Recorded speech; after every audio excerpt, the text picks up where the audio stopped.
We are four-dimensional beings. So we live in space, the three axes, X, Y, and Z, and the fourth dimension is time. It does feel a lot like we build for the three spatial dimensions. We build less for time. Time is what makes change happen. If you think about it, if there was no time, change could not occur. So if you tried to go from here to there, but there was no time, you wouldn't be able to do that. And we sometimes don't take that into consideration. I think we want to make sure that the different concepts of time are thought of in a deliberate manner. They're not an afterthought. I think very often we think about time as a vexing thing. We don't have enough of it. We've got too much. We have to wait hours to check in, to pick up a piece of a document from an office somewhere, or we just don't have enough time to do what we need to do. I am cursed by a German father and a Swiss mother, and so my wife who's from Italy calls me the White Rabbit. Alice in Wonderland, the White Rabbit always feels like he's running late. I'm late. So that's the curse that I live in. And hence, I think this is a very important conversation because we have three very distinct ways of conceiving of and thinking about time. I wanted to start with you, Upolu.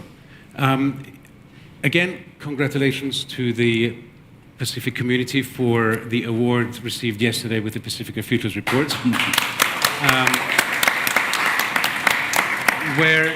Where there's two things that are really important that I wanted to highlight. One, is this. It's a quote which I transcribed because I thought it was relevant to this conversation. It says, "No futures report can be written in the Pacific without exploring time, which in many parts of the Pacific is cyclical, non-linear, and ungoverned by the hands of a clock." What does that mean? Thank you. It's beautiful, but what does it mean? Thank you very much. I think there's, let me put it this way. In the Pacific, the story of time is a story of the land. And we cannot distinguish these two, the story of time and the story of ecology or the land or creation. And what we have today is what the Greeks call the chronological time, the chronos time, which is about hours and working and labor and everything. But what we focus on more, what we lose more in our conversation of time is really what Greeks call the kairos time, or what we call in the Pacific the ecological time, which we now frame under the whole of life time, whole of life concept of time. And what we mean is that because life is in the Pacific is shaped and influenced by this broader integrated notion of time, we cannot understand time just by the notion of hours. Yeah. We have to understand time in relation to the rhythms of creation, to the rhythms of land, and the movements of integrated parts of the whole system and structure. Yeah. And that is, I think we need to put more emphasis on. So I'm not discarding the notion of time and the clock, but if you're going to communities in the Pacific, especially the village communities, they have a very different frequency that they move on. They move on very slow in a notion of what we call in Fiji wakatambu, meaning the pause, the slow, the waiting is there. So, and then when we come to the city or to where we're working, suddenly there is that rushness of time. So how do we merge the two together? I think that's what is in the report that we had just read. Let me then bring in Gonzalo, because the Time Use Initiative is exactly about that. We have unlearned that deep time that as humans we have evolved with. Tell us about the Time Use Initiative. Yes, thank you very much, Patrick. From the Time Use Initiative perspective, what Upolu was talking about, the relationship among ecological rhythms and sociological rhythms, the way we try to merge our daily life, the productive life, the economic life, with our own experience of time, is based on the perspective that we can think about the uses of time in the legal perspective. The policy is referred to how we can understand that our daily uses of time are framed by legal aspects. That it's not common to think about because it's so under the stage, because we are accustomed and we born with this kind of habitus about the hour, the days, the calendars. But at the end, there are legal aspects. There are laws, there are formality, there are agreements. So from the time use initiative perspective, we encourage governments, companies, or organizations to think about the way they can improve the well-being, the health, the way the people manage their time, taking account that it's not just a question of measure, a question of productivity, but also a question of rest, of care people, of care child, ground people. What we can do from this legal aspect, from the formality of the time use initiative, is that you can rethink the way you are living and the way you are organizing social life, taking into account that you can balance your daily personal life with the familiar aspects, with the ecological aspect, as Upolu mentioned. And of course, we are in a global perspective world. We are interconnected in the more capitalistic and economic way. And so it is important to think about that this balance among rhythms could be reached also in the economical perspective. Great. So we've heard about the cyclical and ecological time. We have heard about legal time. I'd like to turn to you, Lisa, about the work that you do at the Long Now Foundation, the 10,000-year clock, and how you think, how that helps people think about not just about the things that they've got to do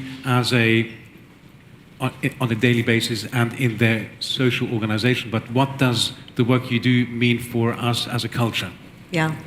Well, first, thank you so much for having me on this extraordinary panel, and even congratulations on this whole 2 days, 4 days. Time has felt suspended being here, and it has opened up. And it's just been an extraordinary experience to be a part of. And I am here in multiple roles, including as a board member of the Long Now Foundation. And for those that are new to the Long Now Foundation, it was started in 1996 by some very big thinkers. Stuart Brand created the Whole Earth Catalog, for those of you that remember that in the Wayback Machine, responsible for helping get the first blue orb picture from space to help us feel more connected. So just always at the forefront of thinking about what might be coming next. And he was having conversations with other fellow big thinkers, Danny Hillis, who is a just celebrated engineer, Brian Eno, extraordinary musician, and they were talking about, as we got closer to 2000, that was a conversation we kept having for many years. So from 1990 to 2000, 1995 to 2000, like the years got shorter. And we even heard that yesterday in the opening of the session with His Excellency Belhul, where he talked about focus as the new currency, that we used to have an attention span of 2 minutes, now it's 45 seconds. So Stuart Brand had that insight way back in the 90s to say, how do we take a longer term perspective? How can we ignite people's imagination to think beyond the short now? And had this idea that we needed something mythic, a mythic monument to capture our attention in a concrete way. So they had this idea of creating a 10,000-year clock. And at the time, it was a 10,000-year clock and library, because it really needed to be surrounded by ideas. And fast forward, just over 25 years later, we're nearly at the completion of this 10,000-year clock as one of its many projects to help expand our time horizon in ways that allow us to have a longer-term perspective and sense of responsibility. And I brought one of my favorite books where actually it was the first time that the clock was being talked about. If you don't have this, called The Clock of the Long Now. You could see it's very dog-eared. I've made my students read it. We talk a lot about it. But really, it's a manifesto and an invitation to make long-term thinking more common and automatic, as opposed to difficult and rare. And you fast forward now, so it's an opportunity for me preparing for this to return to this book and think, my gosh, how prescient it was back then when we were just at the dawn of the internet, which feels in some ways primitive, quaint compared to what's happening with Gen AI and algorithms, that's really taking our time, making our focus more short-term, more reactive. So the idea is through big projects, through long-term doing, like a 10,000-year clock and some others that we can talk about, and building out a vocabulary, a conceptual vocabulary of ideas to help us have different kinds of conversations about long-term. Yeah. So not only do we have these projects, we also have many, many talks that we catalog to basically fill our reservoir of new concepts of time, much like we've talked about. And you'll appreciate the opening chapters about kairos and chronos. And it really just made me think in my day job teaching at Stanford how woefully underdeveloped we are in our vocabulary, in our understanding of time. I mean, anyone here take a class on time? We just take it for granted.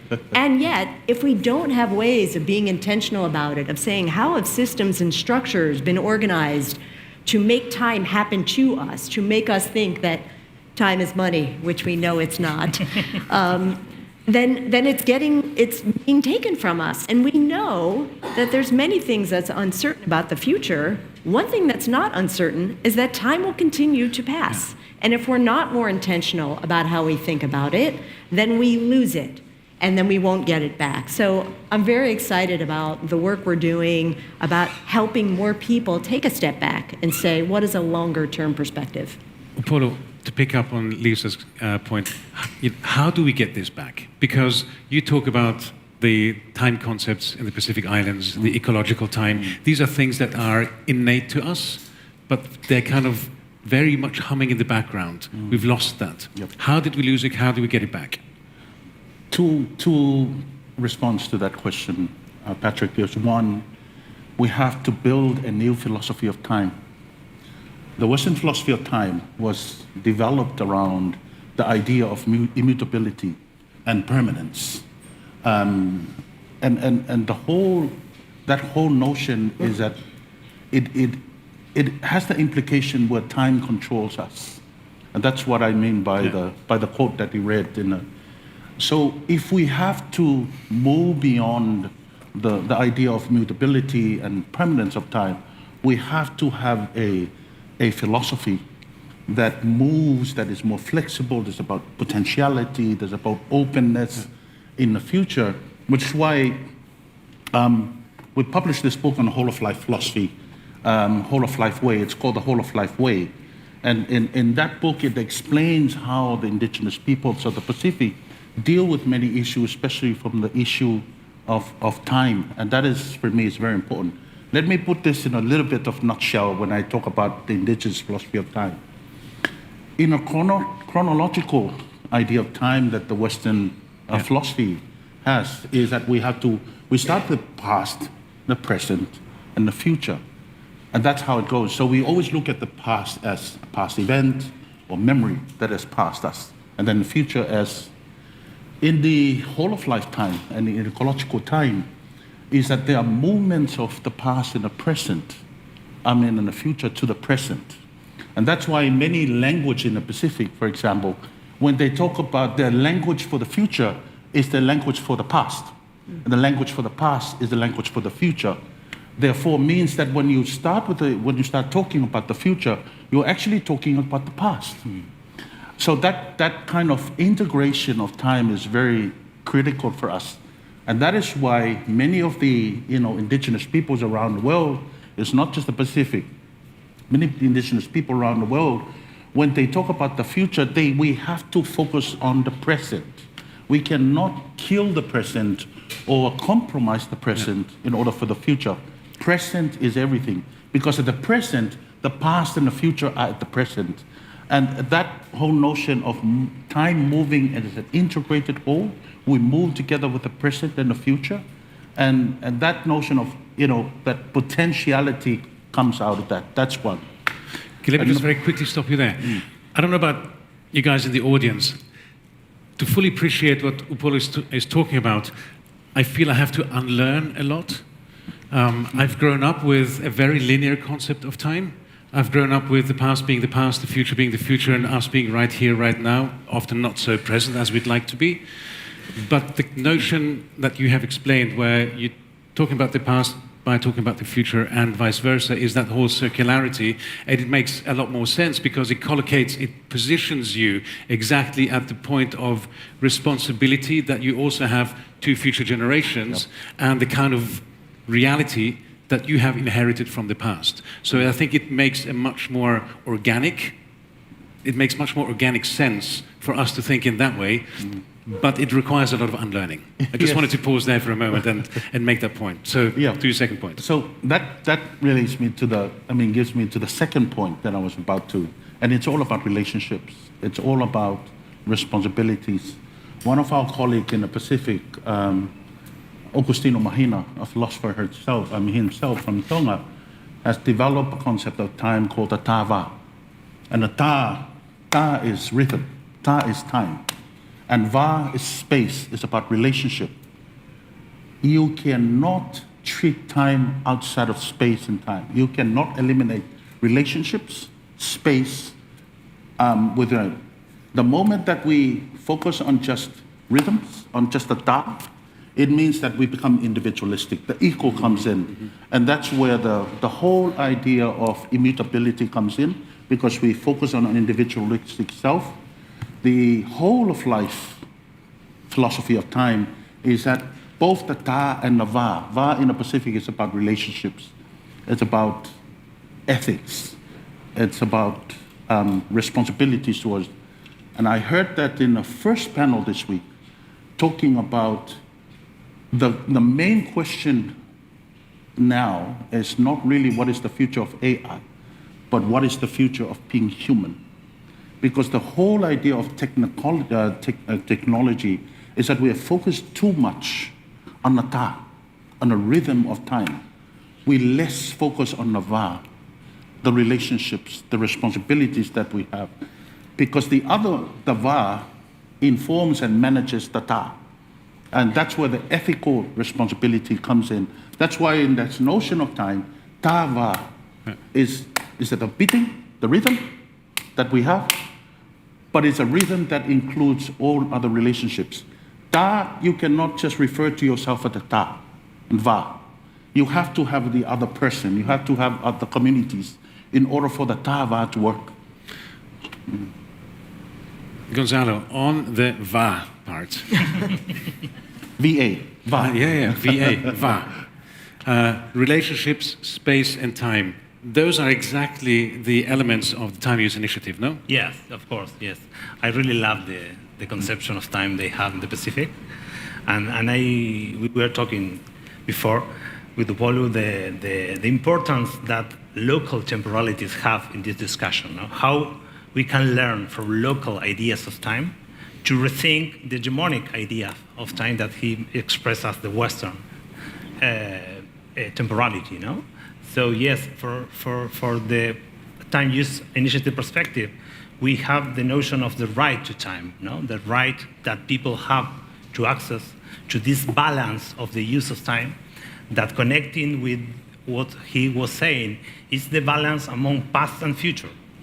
Because if you need to be a more equality life among genders, among different levels, economical levels, you need to have more capability to enter into the future, to decide what you want for your future. And this has an impact in your past.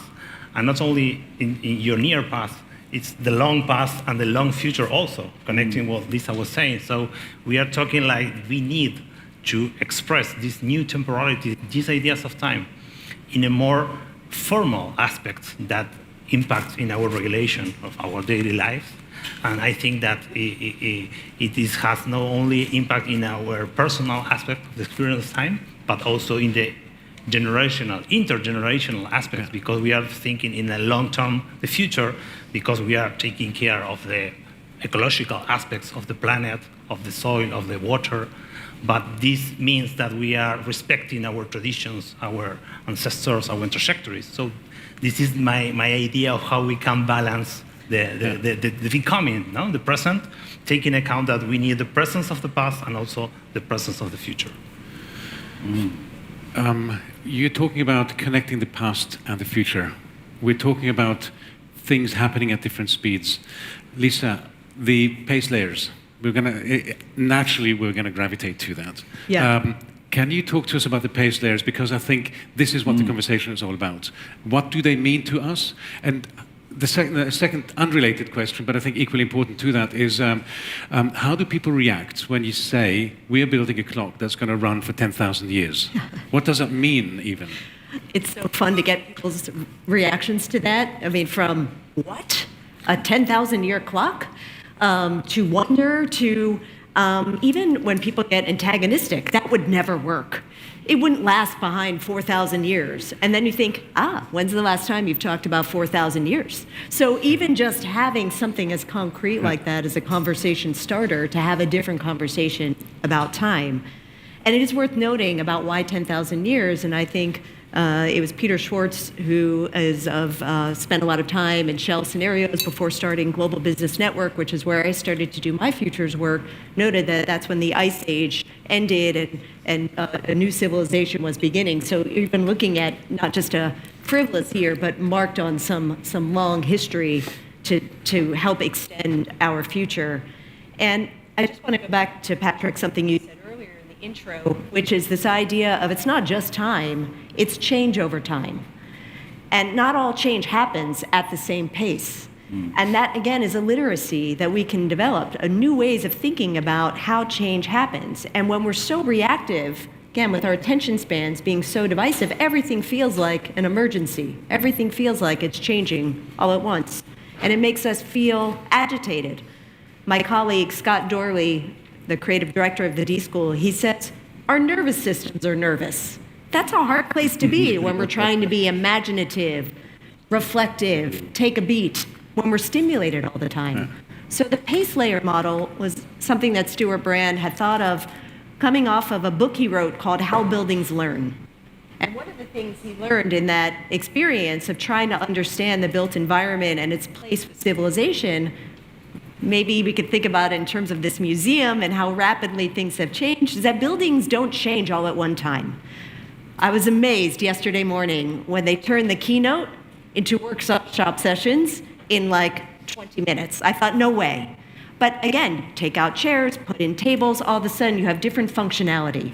But if you want to change the windows, that will take more time. If you want to change the walls, that will take more time. If you want to change the foundation, that will take even more time. And that informed a point of view he had about, well, how does that apply to civilizations? How do we build long now civilizations? And Brian Eno, again in this dialogue, says, civilizations that look after the long now are more resilient. They're more responsible for one another. And so the pace layer model was a way of describing change over time. And I believe there's 6 levels. Get my math here. The idea is to categorize and again put concepts around better understanding how we could think about how our civilization grows and changes. So the first layer is the fashion layer. We're used to fashion changing quickly. What's the fad of the season? What's happening now? It's not a surprise that it changes. The next layer is commerce, that is supporting that top layer. Then is the layer of infrastructure, then governance, then culture, then nature. And the idea is that the top layers are supposed to experiment and learn, while the bottom layers stabilize, as you were talking about ecologies. They're supposed to remember. What happens is that when the bottom layers move faster than the top layers, you can get revolution. And I think in part we're starting to see that. Levels of culture are moving faster than our governance and than our infrastructure. And it's very destabilizing. And so this model is not meant to be a predictor. It's not meant to solve anything in its own right, but it's meant, I think, to help us understand how to pay attention, as this panel is exploring, to these different layers, how to nurture them, how to honor them, and how to understand how they interact with each other. And I'll just say one more word about pace layers to make it concrete. We use this in the class I teach at Stanford. It's called Inventing the Future. And the idea is to expose our students to ways of thinking about how they could have more agency in a world that feels like it's happening to us. And this model is very expansive for them that really only know digital speed of time, not pace layers of time. And so when we say things to them like, let's take a look at now, unfortunately in California, we have wildfire season. That's an unfortunate new development that we have. And we say, help identify in the pace layers, where is wildfire? Now all of a sudden they can say, well, it's of course in nature because it's drying out, we have temperature rising, we have more dry land, but it's also in governance because we're not paying attention to proper deforestation to make the land healthier. It's also in infrastructure to see which ones are vulnerable. So I share that because it's a helpful way to diagnose these adaptive, big global problems in more digestible bites, and then allows them to think about, well, if you were to propose a solution, where would you propose it, which layer, and what other layers would you have to recruit in order to bring that solution to bear? So again, it helps them think more systemically, more temporally, to think, oh, I'm not going to solve everything with an app or with ChatGPT. I really need to think about what stakeholders do I need to engage in those different layers, and how do I foster these ideas so that they have more resilience? It comes back to having agency over your own time. Have we lost that, Gonzalo? Have we lost agency over our time? It's a resource that we possess. My time is mine, right? Yeah. It's a kind of, is it a common good? But at the same time, it's an individual good as well. I like to use the word becoming in English, that in Spanish is devenir. No? The devenir is becoming, the permanent idea that everything is changing. And you know, you are watching the pictures, the girl is looking at the sun clock, is my girl, Emily, and for me, this picture represents the idea of becoming, something that you captures just an instant and give you the significance of the whole life. So for me, we are so accelerated with technological media and the cars and everything that goes more and more faster, that we are not grasping the instant, more simple instant that is the becoming. What happens in that simple moment that you are looking for a single grain of sand, grasping, and also we are not taking account our own biological rhythms. You are not taking account our breath, our heartbeat, the problem of insomnia we have all over the world. People are not sleeping well. It's craziness that we are so evolution in so many aspects, and we are not taking account of the sleeping. So these are our great challenges, to get more balance among the capability to do a lot of technological things, technology, but also to take care of our health, our relationships, our way to take care of the nature, and to build a society that respects our own notion of time and respect others, as we were talking, the local temporalities, the local realities that don't have to be the same, don't have to be all in the same idea of the chronological idea of time. Let me just very quickly come to Upolu, and then I have lost track of time. That's good. When have we lost track of time? Not in this session, but as a species. Is there a moment in our evolution, in our industrial evolution, in our recent or not recent history, when we have lost that connection with our biological time, our fundamental time, our circular time? Has there been a moment? It's hard to define when the moment we've lost time, but you know, to answer that question, we have to answer the question of being human. And really, it was during the post-industrial revolution that we really focused on the centrality of the human being in the world, and in the industrializing of the world. Time changed after that, and we heard it this morning and this afternoon as well. And then the post-two world wars would really focus on improving the world and developing the world. The victors of the post-world wars. That's when really the change of time, and we tend to lose it simply because we've focused too much energy on the chronos time that we have, and less on the ecological time. my suggestion is that we develop an integrated system where both understanding of time must be integrated. The reason why I'm saying this is that because Chronos time focus more on the process, while ecological time focus is a formula. Chronos time focuses on work, while ecological time focuses on ethics and relationships.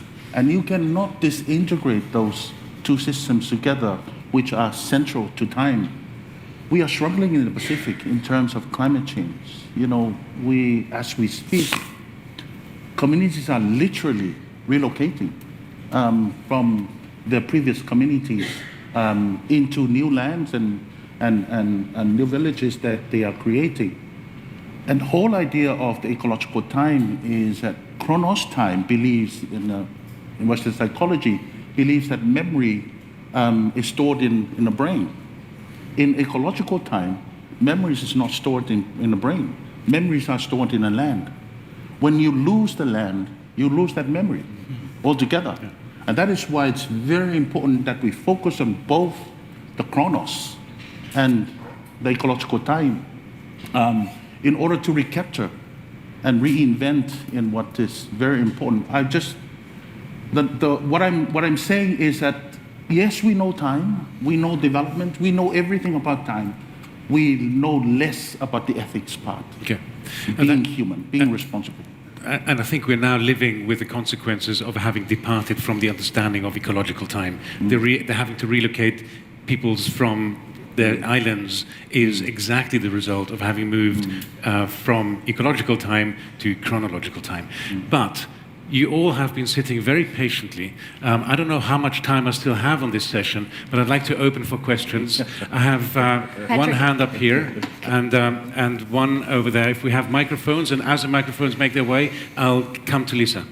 For 30 seconds. 30 seconds. I just wanted to build on another project, couldn't help it, that's recently come out from the Long Now. It's called the Centuries of the Bristlecone, where we created, in fact, Patrick, last year you had Jonathan Keats here. Very wonderful, and really encourage you to take a look at.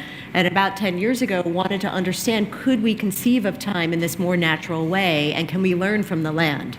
And he decided to create a clock that honors bristlecone time. Bristlecones are one of the oldest tree systems that are in existence. And so there is a beautiful clock in the Nevada Art Museum that honors standard time, Chronos time, but also captures bristlecone time around the trees that grow their own time schedule, depending on the temperature and the water and the carbon in the air, to just pause and give us a moment to say, wait, whose time are we living on? And can we get even more comfortable with the variance of time?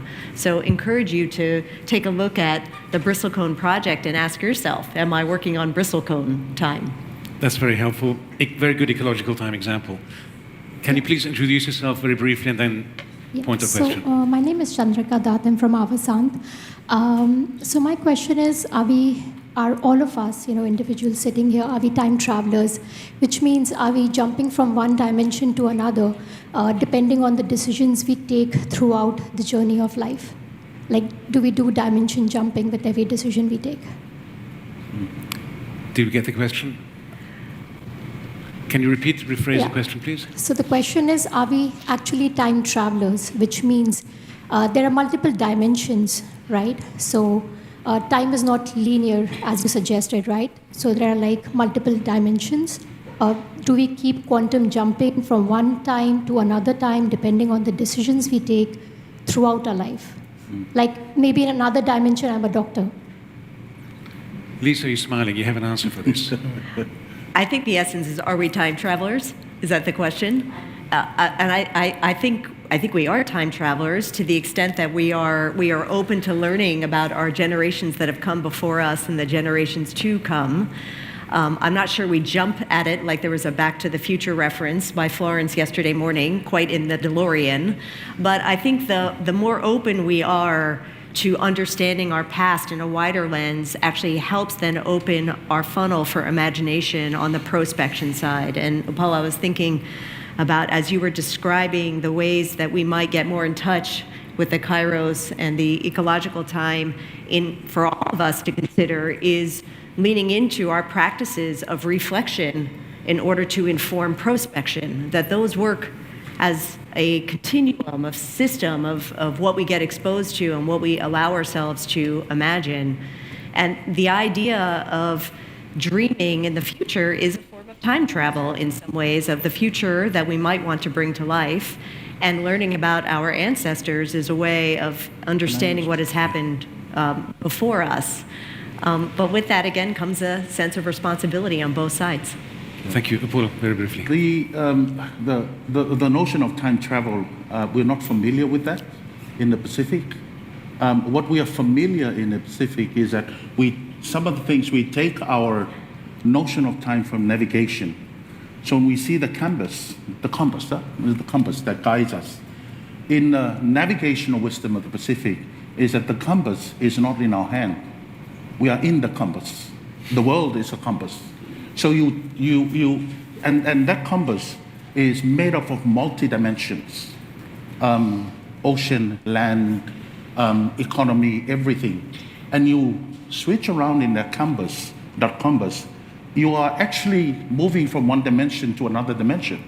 So it's not really time traveling, meaning that travel from the past to the future or somewhere else. That's somehow linear in a way. But we are living the multidimensionality of time in real life.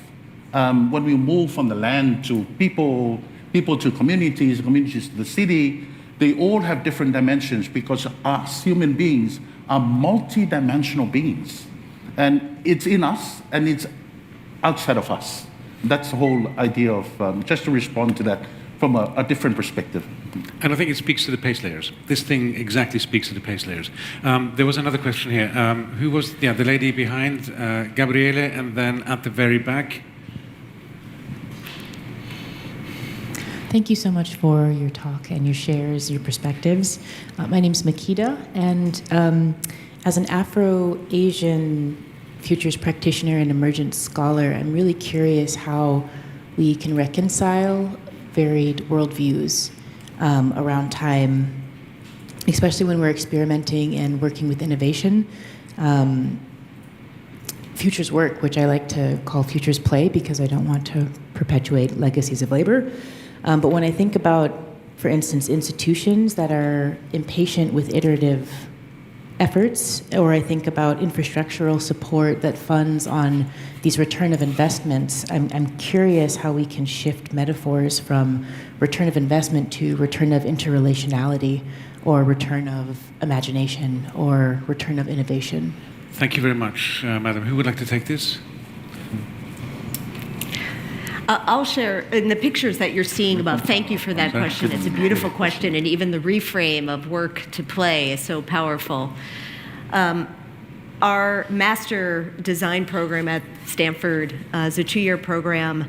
The very first project that our master students do is called Timepiece, and you can see a little clip of the project brief, and it's asking our students to foundationally reconceive of time using their imagination or their lived experience, and to really break away from the clock, from the industrial notion, from all of the associations that we either have instinctually or put upon us about time. That I think about that commerce layer or the infrastructure layer. I mean, literally, our time right now is being monetized without other forms to help us understand what the value is through relationships and others.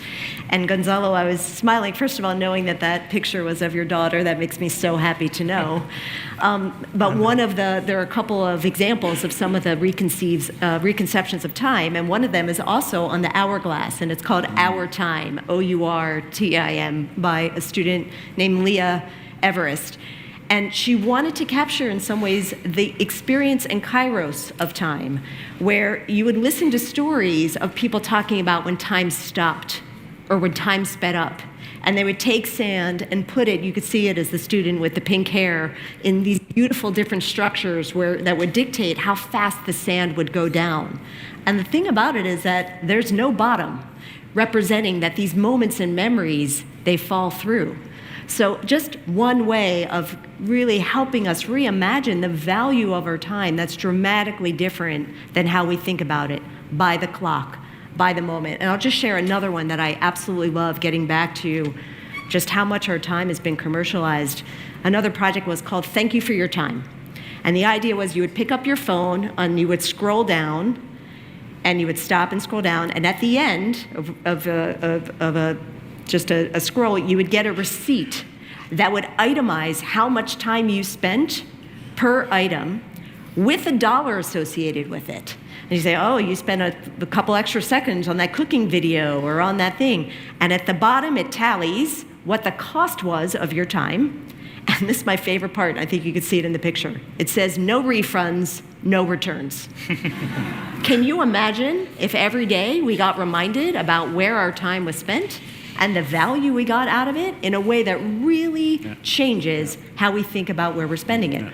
Are we spending it in the relationships and the meaningful moments, aligned with our values, aligned with our purpose? Or are we going about somebody else's future that dictated where we were supposed to put our time? So, and I'll share more of those projects with you, but thank you. Excellent, thank you. Very, very, very nice example of that. Very briefly, Gabriele, and then there was a lady at the back of the room, please, just because the Chronos in me is taking over and ticking away. Be brief, thank you. So, thank you for this refreshing panel. In space-time, we have the future, we have the past, but we also have two other parts that are called the elsewhere. And this concept is also captured in the Zulu language, where the concept of time is made up of the future, the past, and the elsewhere. This elsewhere is connected to the problem that if we do not act in the present quickly enough or decisively enough, we lose permanently access to some of the futures that we can access. Is there a different concept of time that we can exploit to regain ownership of these futures that are seemingly lost?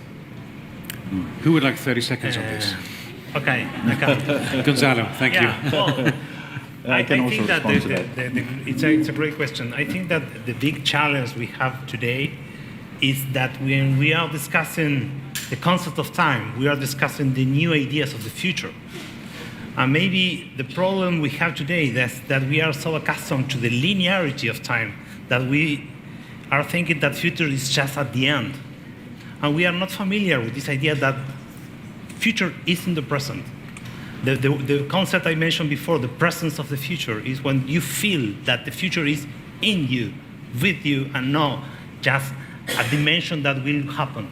So when you change this idea, it changes everything, because you are not just expecting, okay, I will take this decision because you will have this future consecutive action cost. No, it is about that you are connected with the future because you are living in this stage where everything is connected, and you don't have to be so carefully about, okay, if I did this thing, it will have this impact.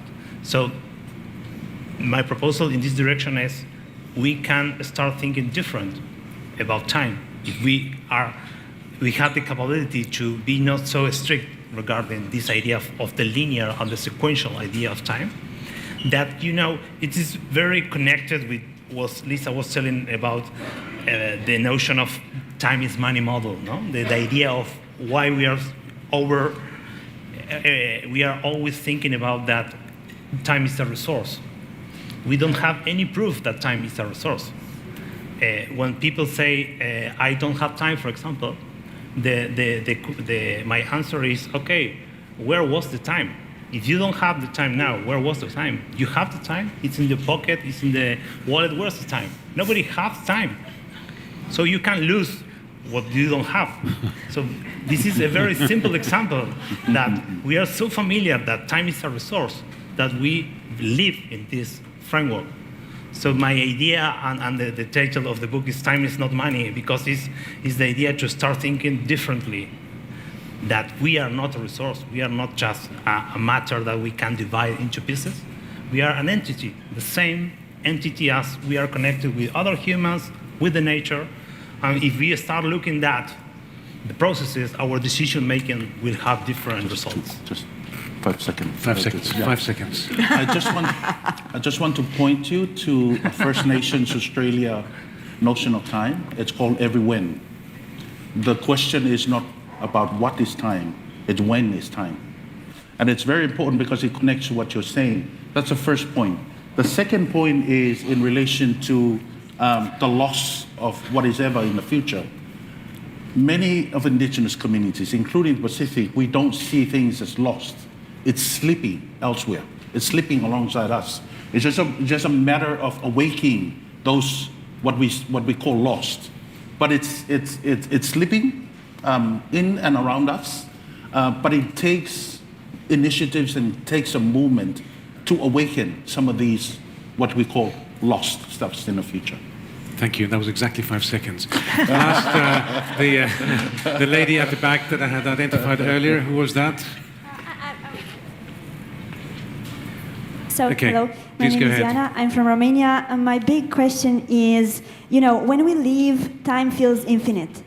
But is death the end of time? How can we actually relate to death in a constructive manner? I had a Georgian friend who said he wants to reinvent cemeteries, not to be like terrains, but to be more like places with the stories of people that lived. So how do you feel about that? The easiest question for last. Who would like to take this? The last of everything. Okay. It's definitely death is not the end of time. Definitely, unless you believe in Chronos time. From Kairos time, death is not the end of time. Death is just another dimension of the continual living through time, and that's why a lot of us, for example, Christian. I'm a Christian myself. We focus too much on death and heaven that sometimes we miss that whole opportunity that death is part of life. And the whole idea of relationship is very important. That comes in. So ecological time comes in if you want to improve more of what you think about death. Because in ecological time, there are moments in time where you have to pause and wait and prepare for death yourself. Because death is not the end of life. It is the actual living in another dimension. With that message of comfort, I'm going to have to close the conversation.